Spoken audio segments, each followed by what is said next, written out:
avenir et une espérance, un avenir et une espérance.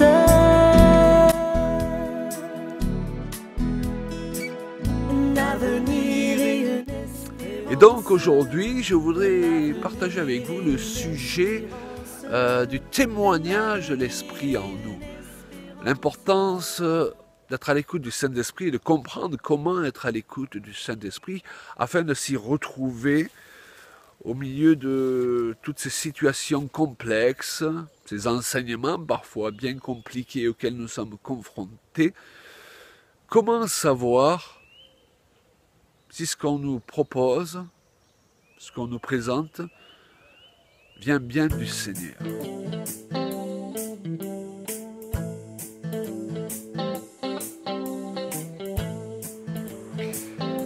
Eh bien, la Bible nous dit que l'Esprit de Dieu rend témoignage à notre esprit que nous sommes enfants de Dieu. En d'autres termes, si l'Esprit de Dieu rend témoignage à notre esprit pour la chose la plus importante, c'est-à-dire notre salut, eh bien, il va rendre témoignage à notre esprit aussi pour toutes les situations auxquelles nous sommes confrontés, devant lesquelles nous devons faire des choix.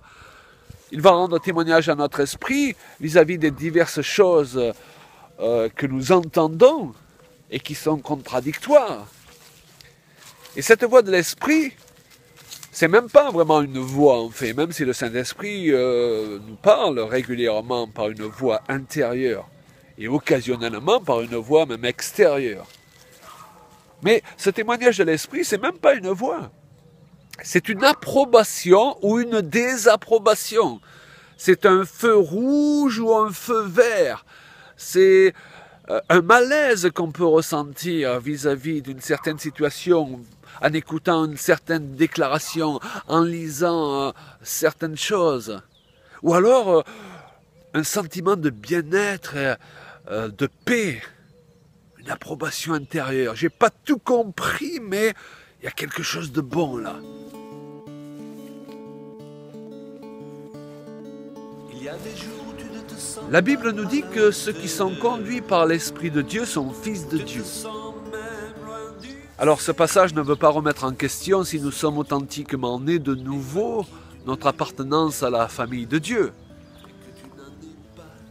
Il veut nous faire comprendre simplement que nous passons du stade d'enfant au stade plus mature de fils et de filles lorsque nous apprenons à entendre Dieu pour nous-mêmes.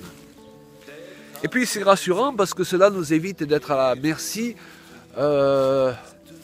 du dernier qui a reçu pour nous ce que nous devrons faire pour les 20 prochaines années de notre vie. Dieu ne veut pas que nous soyons à la merci du dernier prophète à la mode. Dieu veut nous diriger par son esprit.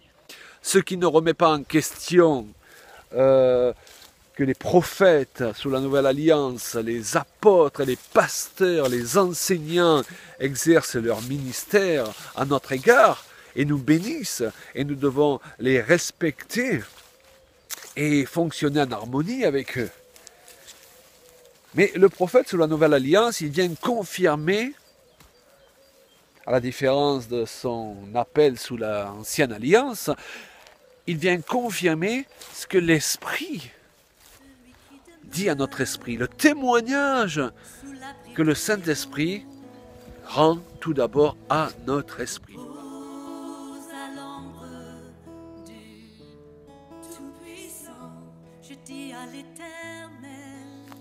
Donc, lorsque quelqu'un vient vous trouver et vous dit qu'il a reçu, que vous êtes appelé à tel et tel ministère, et que vous ne le ressentez pas dans votre cœur, vous n'avez pas l'approbation du Saint-Esprit, eh bien, dites-lui, je ne reçois pas cette parole. Lorsqu'une personne vient vous trouver et vous dit, le Seigneur m'a montré, tu dois te marier avec une telle, et que Dieu ne vous l'a pas montré à vous, eh bien, dites-lui, marie-toi toi-même avec. C'est-à-dire, nous devons nous soustraire à la manipulation qui est souvent exercée au nom des dons de l'Esprit, au nom du Seigneur, dans l'Église aujourd'hui, par des personnes qui essayent de fonctionner encore comme fonctionnaient les prophètes sous l'Ancienne Alliance, oubliant que sous l'Ancienne Alliance, les hommes n'avaient pas l'Esprit de Dieu qui ne pouvait être répandu comme il est répandu aujourd'hui, parce que Christ n'était pas encore mort et ressuscité. Le voile qui séparait les hommes du Saint des Saints, de l'accès à l'Esprit, n'avait pas encore été déchiré. Mais aujourd'hui, sous la Nouvelle Alliance, alléluia, l'Esprit Saint est le partage de tous ceux qui acceptent Jésus-Christ comme leur sauveur. Lorsque nous naissons de nouveau, nous naissons de l'Esprit, parce que l'Esprit vient faire sa demeure en nous. Et Jésus a dit, je ne vous laisserai pas orphelins, je vous enverrai le Saint-Esprit, et le Saint-Esprit vous enseignera toutes choses. Il vous conduira dans toute la vérité, il rendra témoignage de moi. Mes amis, nous ne sommes pas abandonnés, nous ne sommes pas orphelins. Nous avons l'Esprit de Dieu en nous, et cet Esprit a l'intention de nous diriger.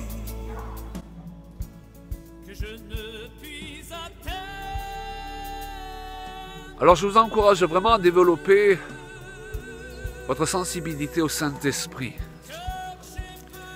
Une bonne manière pour cela, c'est de prier en langue régulièrement.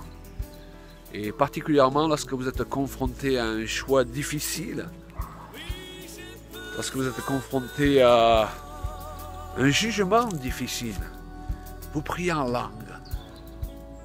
Et vous vous mettez à l'écoute de ce témoignage au fond de vous.